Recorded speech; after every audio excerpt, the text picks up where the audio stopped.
దేవుడి పూజ పరగడుపునే చేయాలా? భోజనం చేసి కూర్చున్నట్టయితే ఏం జరుగుతుందండి? ధ్యానం అనుకుని నిద్రపోవడం జరుగుతుంది. వైద్యుడు చెప్పి ఉంటే 6 గంటలకి పూజ చేసుకుని 8ంటికి తిని మందు వేసుకోండి. ఎందుకు ఆహారం తిని పూజ చేయకూడదంటారంటే, రాను రాను రకరకాలైన వింత వింత సందేహాలు కలుగుతూ ఉన్నాయి. అట్లాంటి వాటిల్లో ఒకటి, దేవుడి పూజ పరగడుపునే చేయాలా? అసలు పరగడుపు అంటే ఏమిటి? పరగడుపు అంటే అప్పటి వరకు ఏమీ తినకుండా ఖాళీగా ఉన్న కడుపు. ఈ రోజుల్లో ఎంతమందికి పరగడుపు ఉంటుంది? నిద్ర లేవంగానే ముందు కించిత్ తిక్త కషాయము నోట్లో పోసుకుంటాం కదా, అంటే కొద్దిగా చేదుగా ఉండే కషాయం. దాన్ని మనం ఆంగ్లంలో చెప్పుకోవాలంటే కాఫీ కానీ టీ కానీ ఇట్లాంటి పేర్లతో చెప్తున్నాం. ఇదేదో నోట్లో పోసుకుందే స్నానాధికాలు కూడా నిర్వర్తించని రోజుల్లో పరగడుపు ఎవరికండి? అయితే దానికి కొంచెం మనం సౌలభ్యం కలిగించుకుంటూ ఉన్నాం. ఎందుకంటే సనాతన ధర్మం అన్ని తలుపులు తెరిచే ఉంచుతుంది, అందరినీ లోపలికి ఆహ్వానిస్తుంది. అన్ని రకాల వాళ్ళకి, అనారోగ్యంగా ఉన్న వాళ్ళకి, వీలు లేని వాళ్ళకి కూడా సౌకర్యం కలిగించే ఒక గొప్ప సంప్రదాయం మనది. తలుపులన్నీ ఏ కారణంగానా వేసేస్తే ఓ కిటికీ అన్నా తెరిచి ఉంటుంది. కిటికీలు కూడా వేసేస్తేట ఒక గవాక్షం అంటే వెంటిలేటర్ తెరిచి ఉంటుంది. వెంటిలేటర్ కూడా ఎవరైనా ఒక కఠినుడు మూసేస్తే పెంకులు తీసుకుని బయటకు వచ్చే వీలు ఉంటుందిట.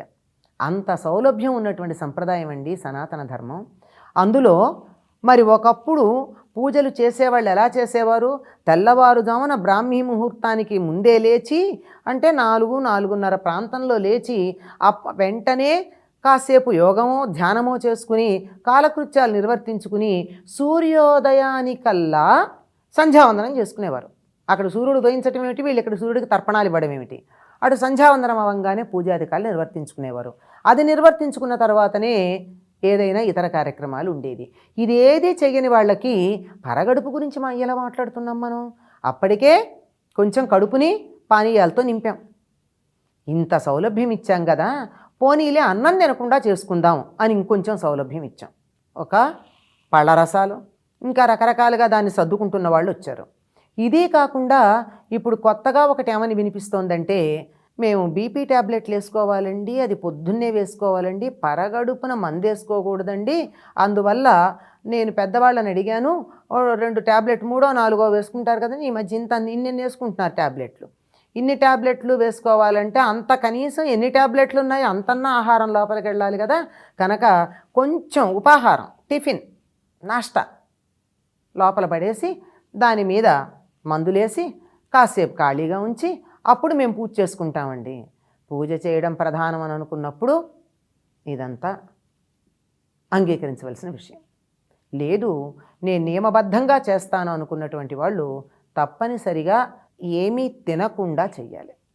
తినకుండా అన్న సందర్భంలో తాగకుండా అన్నది అందులో లేదు అని కొంతమంది దానికి వ్యాఖ్యానం చేసి సమర్థించుకున్నారు. అంబరీషుడు ద్వాదశి పారణ చేసేటటువంటి సందర్భంలో సమయం దాటిపోతుంది, పారణ చెయ్యాలి అంటే దుర్వాసుడు రాలేదు గనక పండితులైన వాళ్ళు చెప్పింది ఏమిటి?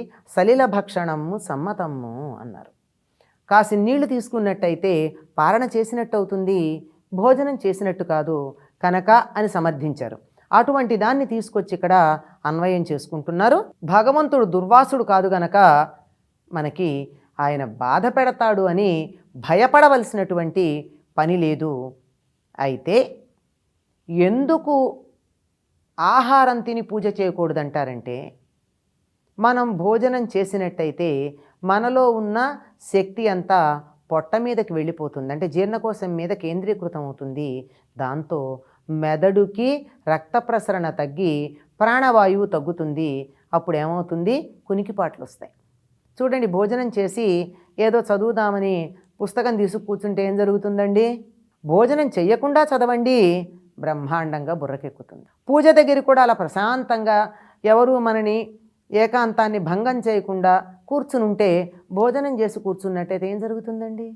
ధ్యానం అనుకుని నిద్రపోవడం జరుగుతుంది. ఇది తప్పించుకోవడం కోసమని వీలైనంత వరకు భగవంతుడి మీద మన ధ్యానం కేంద్రీకరించబడి ఉండాలి గనక, దృష్టి ఆయన మీద ఉండాలి గనక బరువుగా ఏమీ పొట్ట ఉండకూడదన్నారు. అందుకోసం ఏమీ తినద్దన్నారు. ఇప్పుడు దానికి మనం బరువుగా ఉండకూడదన్నారు కనుక దానికి కొంచెం అన్వయం మార్చుకుని తేలిగ్గా ఉండొచ్చు కదండి, పర్వాలేదు. కనుక నేను మందు వేసుకుని ఈ రోజుల్లో ఏం చెప్తున్నారండి, కార్న్ఫ్లేక్స్ భోజనం కాదుట, పాలు ఒక ఇంత గిన్నెడు పాలల్లో అన్ని కార్న్ఫ్లేక్స్ వేసుకుని తేలిగ్గా ఉపాహారం చేస్తున్నాం అంటున్నారు. అసలు పూజ చేస్తున్నారని సంతోషించేటటువంటి రోజులు వచ్చినప్పుడు దీన్ని మనం చూసి చూడనట్టు ఊరుకోవాలని ఒక పెద్ద ఆయన చెప్పినటువంటి మాట. చూసి చూడనట్టు ఊరుకోవడం అంటే పర్వాలేదన్నదే కానీ సరైందని చెప్పినట్టు కాదు కదా. అర్థం చేసుకోగలరు విజ్ఞులైనటువంటి వాళ్ళు. ఎవరి సౌలభ్యాన్ని బట్టి వాళ్ళు చేసుకోండి.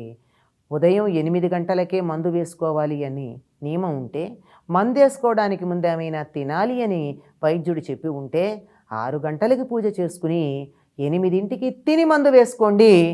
ఎంత చక్కని సమన్వయం అండి. ఈ సమన్వయం చేసుకోలేనటువంటి, తమని తాము అదుపులో పెట్టుకోలేని, నిద్రని ఆహారాన్ని అదుపులో పెట్టుకోలేనటువంటి వారికి ఇటువంటి సందేహాలు వస్తాయి. వాళ్ళని కూడా భగవంతుడు అనుగ్రహించాలి కనుక పర్వాలేదు. స్వస్తి.